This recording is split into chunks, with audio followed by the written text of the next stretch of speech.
April 1943, Paris. In a sealed interrogation room beneath Nazi headquarters, a woman sits bound to a wooden chair, her ankles crushed, her body shaking with pain. On the table lies a thin folder, names, routes, safe houses, everything the Gestapo needs to dismantle an entire resistance network. The officers lean in. One sentence from her mouth could end the war for dozens of people. She lifts her head, meets their eyes, and says nothing.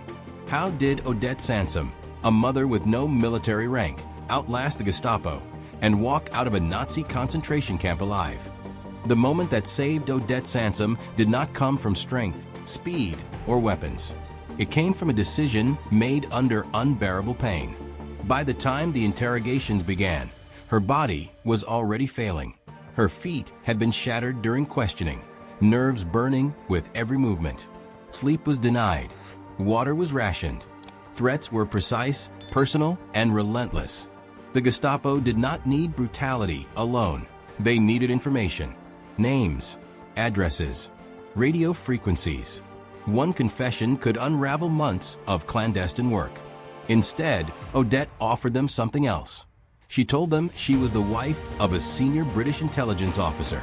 It was not true, but it was believable enough to change how they treated her. In that single lie, she transformed herself from a disposable prisoner into a bargaining chip, from someone who could be broken into someone who might be exchanged. The interrogators hesitated. The beatings slowed. The questions continued, but the rules shifted. This was not defiance in the cinematic sense. It was calculation under agony. Silence, reinforced by a carefully constructed falsehood, became her shield. Every hour she endured without speaking bought time for others to disappear, to relocate, to survive. The resistance did not collapse that week, or the next, and the Gestapo never realized that the woman they believed they controlled was shaping the outcome with every breath she chose not to waste on the truth. The most dangerous weapon in that room was not violence. It was patience. Long before interrogations and prison camps, Odette Sansom lived a life that history rarely associates with resistance or espionage. She was born Odette Marie Céline Brailly in April 1912 in Amiens, northern France, a region defined by quiet streets, Catholic rituals, and the slow rhythm of provincial life. Her childhood was shaped not by politics or ideology, but by discipline, faith, and an early understanding of hardship. When she contracted polio as a young girl, she was left with permanent damage to her legs. Pain, immobility, and recovery became part of her daily reality long before war ever entered her life. In the 1930s, Odette married an Englishman and moved to Britain. By the time Europe slid toward catastrophe, she was a mother of three, navigating domestic life under the shadow of gathering conflict. There was nothing remarkable on the surface about her position. She was not trained for combat. She did not belong to intellectual circles or political movements. If anything, her life reflected what millions of women across Europe were expected to be: caretakers, stabilizers, observers rather than actors. Then came the collapse of France in 1940. Within weeks, the familiar geography of her childhood was transformed into occupied territory. German flags replaced French ones. Curfews fractured daily life. Informers multiplied. Ordinary gestures, walking, talking, trusting, became dangerous. For women especially, the war imposed a double invisibility. They were overlooked by occupying forces, underestimated by collaborators, and largely erased from official military thinking. It was precisely this invisibility that would later become strategic. Across the Channel, Britain was fighting for survival. Intelligence failures had already proven costly. Traditional military channels were insufficient against an enemy embedded deep within civilian populations. In response, the British government created the Special Operations Executive, an organization designed to recruit unlikely individuals, train them quickly, and send them into occupied Europe to organize sabotage, intelligence gathering, and resistance. The criteria were unconventional. Courage mattered more than rank. Adaptability mattered more than background. And, increasingly, women mattered because they were less likely to be suspected. Odette did not volunteer out of romantic idealism. Her entry into the war was gradual, almost accidental. When she contacted British authorities to offer information about relatives still in France, her fluency, composure, and local knowledge were noticed. What began as correspondence became interviews. Interviews became assessments. And eventually, a decision was made that would permanently sever her life into before and after. Training exposed the distance between civilian expectations and the reality of clandestine war. She learned codes, surveillance evasion, and endurance under pressure. She was taught to expect betrayal as a statistical likelihood, not a tragedy. There were no promises of rescue, no assurances of survival. What was emphasized instead was silence, how to maintain it, how to weaponize it, how to endure its cost. The historical context matters because Odette's story is not about sudden transformation into a hero. It is about a woman shaped by limitation, pain, and responsibility, who entered a system that demanded total obedience to secrecy. By the time she was sent back into France as an agent, she carried no illusions about glory, only an understanding that the smallest human choices, when made under the right conditions, could decide who lived, who disappeared, and who would never be remembered. And she was about to learn just how fragile those choices could be. By the time Odette Sansom was formally recruited, the war had already stripped away any illusion of control.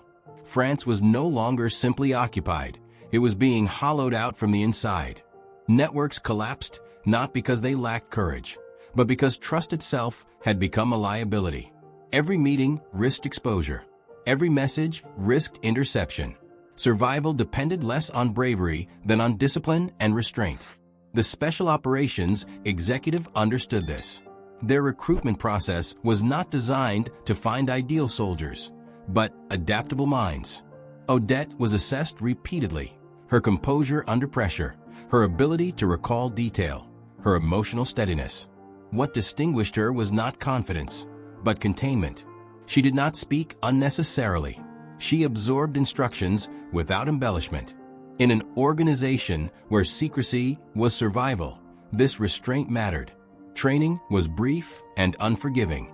She learned how to recognize surveillance, how to disappear into crowds, how to memorize information that could never be written down.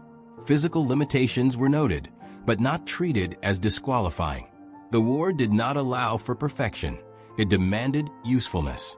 By early 1942, Odette was prepared to be sent into occupied France as a courier and organizer, tasked with supporting resistance cells and maintaining contact between fractured groups that could no longer communicate openly.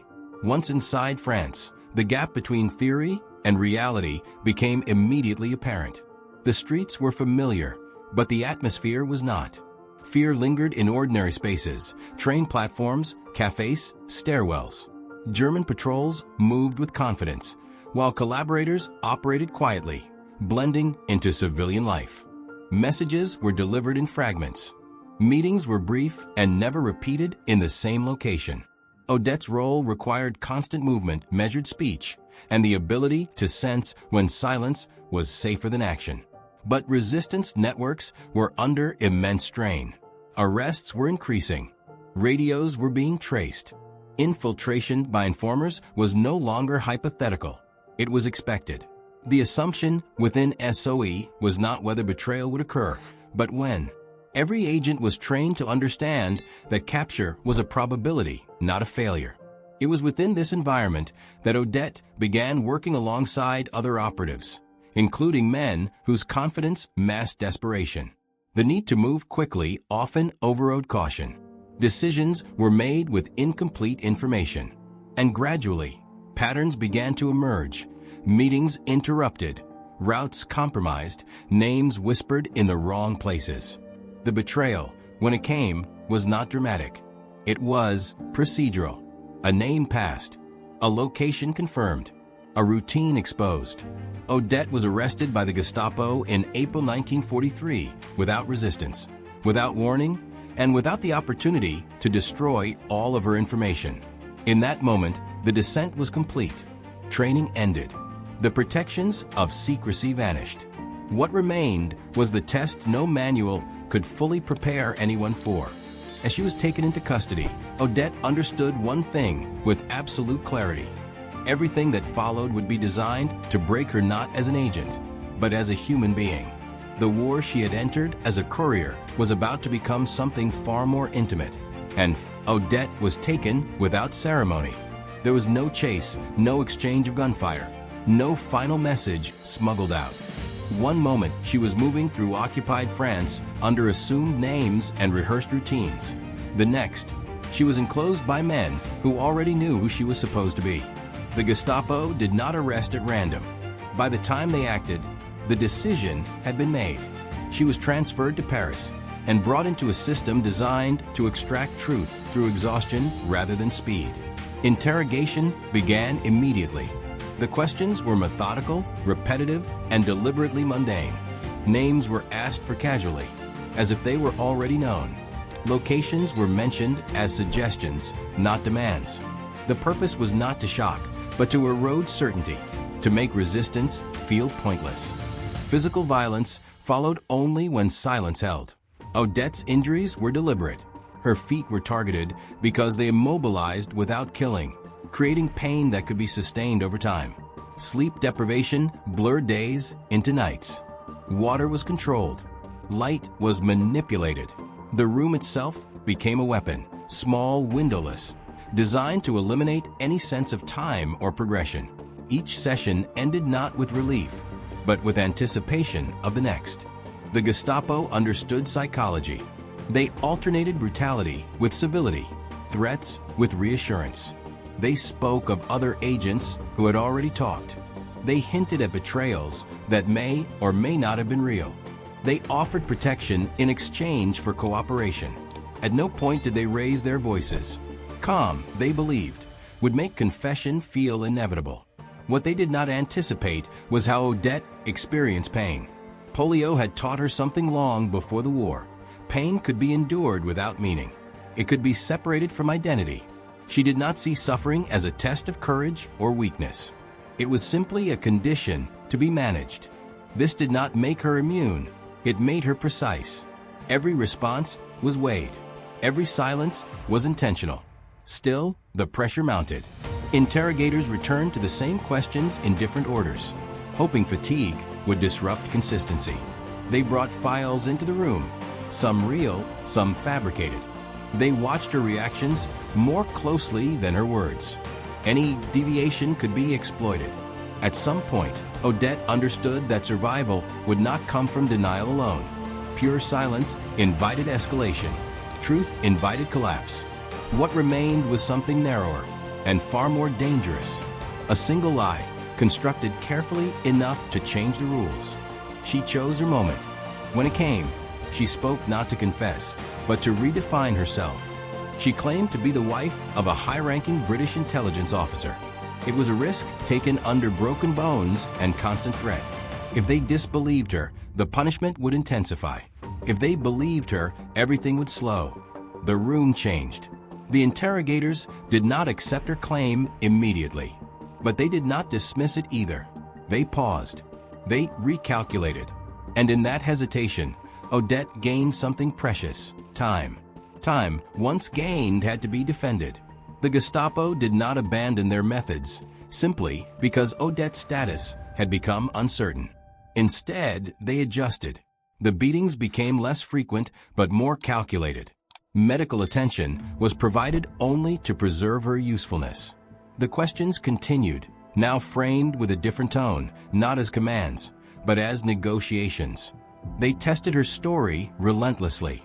Names of British officers were introduced, some real, some invented. Dates were challenged. Minor inconsistencies were probed for hours. Odette learned quickly that the lie itself mattered less than the discipline with which it was maintained. Any emotional fluctuation could unravel it. Pain became background noise. Control became everything. Isolation followed interrogation. Days passed without contact, then resumed abruptly. This unpredictability was intentional. It prevented mental recovery and reinforced dependence on the interrogators as the only source of structure. Odette responded by withdrawing inward. She counted breaths, replayed memories, constructed routines in her mind to preserve a sense of continuity. Survival was no longer about resistance. It was about preservation.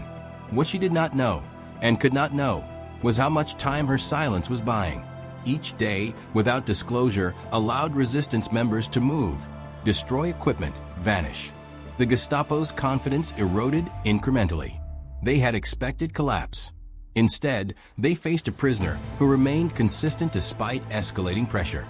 In intelligence work, unpredictability was often a sign of deception. Consistency under torture was something else. Eventually, a decision was made. Odette would not be executed. She would not be released. She would be removed from the interrogation system entirely. Her perceived value as a bargaining asset outweighed the diminishing returns of further questioning. In late 1943, she was transferred out of Paris.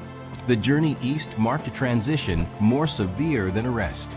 Trains carried prisoners without names, without expectations, without futures. When Odette arrived at Ravensbrück, the largest women's concentration camp in the Reich, there were no interrogators, no negotiations, and no questions. Only rules enforced without explanation and survival stripped of meaning. What had protected her in Paris?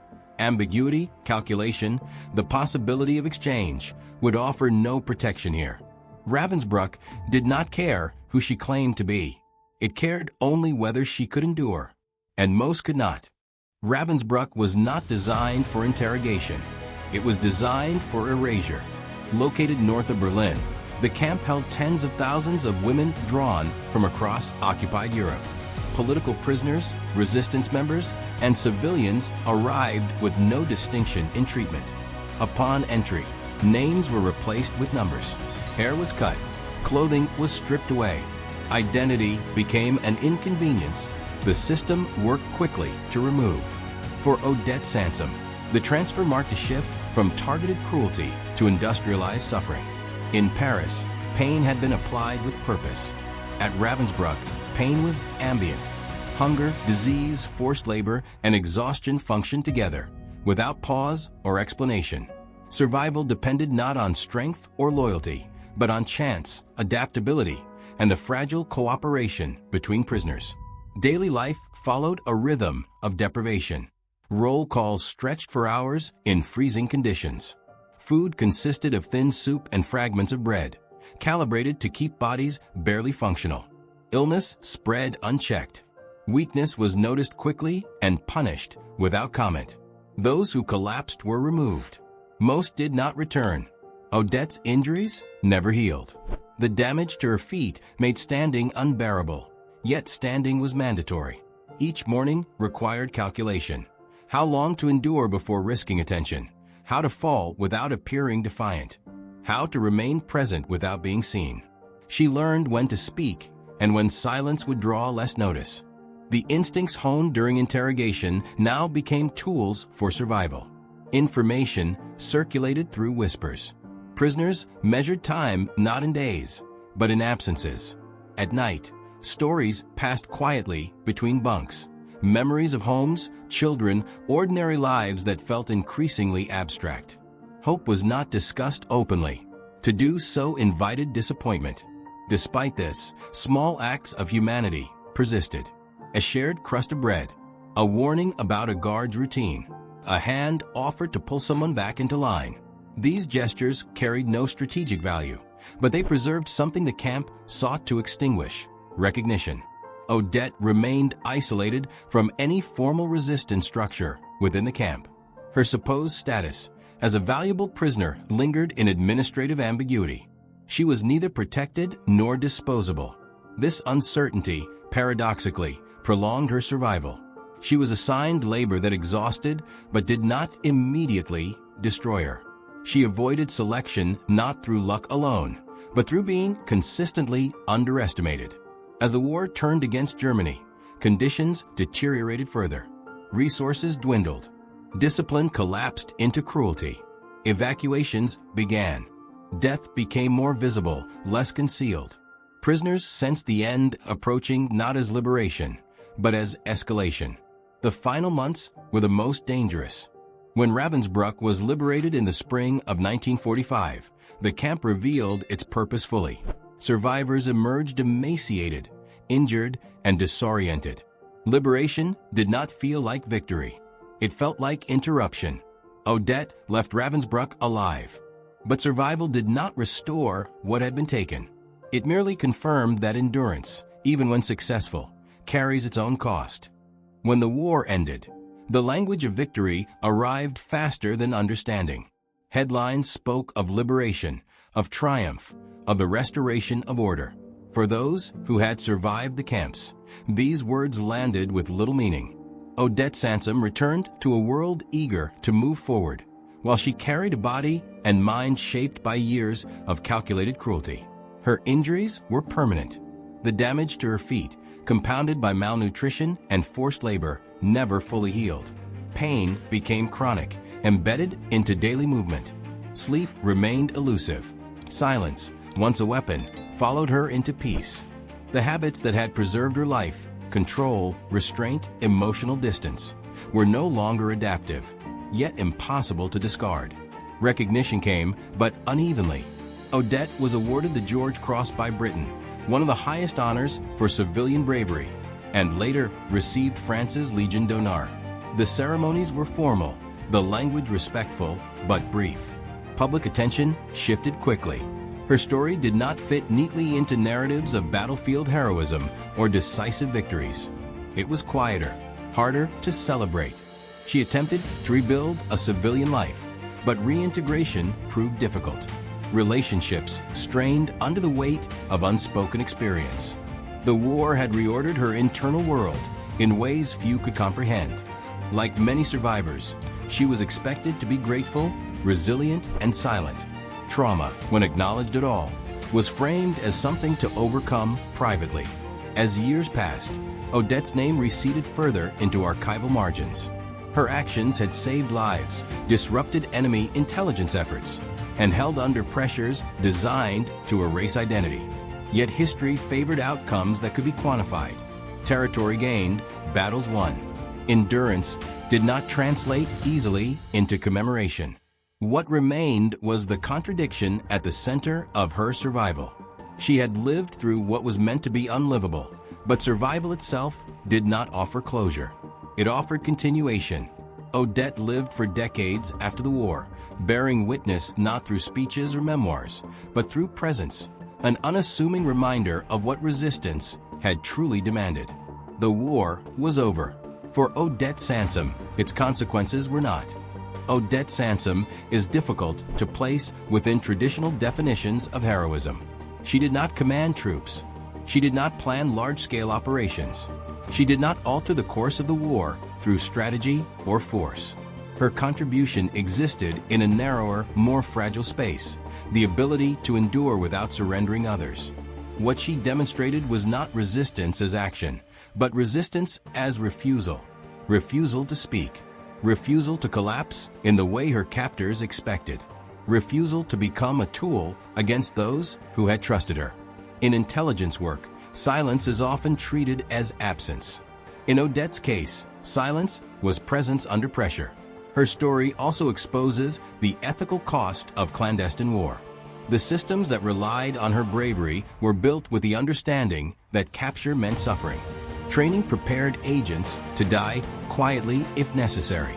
Survival, when it occurred, was accidental rather than designed. Odette lived not because the system protected her, but because she adapted faster than it anticipated. History tends to reward visible outcomes. Odette's legacy resists easy summary because its impact cannot be reduced to numbers. There is no final tally of lives saved by her silence, no precise measure of how much damage was prevented by what she did not say. What remains instead is a moral boundary, one individual absorbing pain so that others would not have to. Remembering Odette Sansom requires accepting an uncomfortable truth. Some of the most consequential acts of the war left no physical trace. They occurred in locked rooms, in moments without witnesses, in decisions made when the only certainty was suffering. If history feels incomplete without her, It is because it often is. And if her name is unfamiliar, that too reflects the world she survived. A world quick to celebrate victory, and slower to acknowledge the cost paid by those who endured in silence.